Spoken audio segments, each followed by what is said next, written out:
So over here is a painting in progress of trees, and the background is painted exactly how I was painting on the paper just now, with yellow, red, and blue just blended together. And then I draw on top of it, and then I put in a background. So this blue was added after I drew the forms of the trees. And then over here, same approach.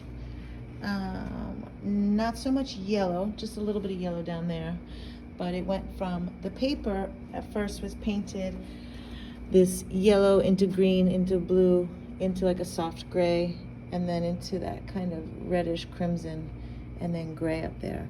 And then I drew all of the shapes on top of it, and then I added in dark to make it all pop out so it looks three-dimensional. And I spent a lot of time curving my lines to make it look round and not flat.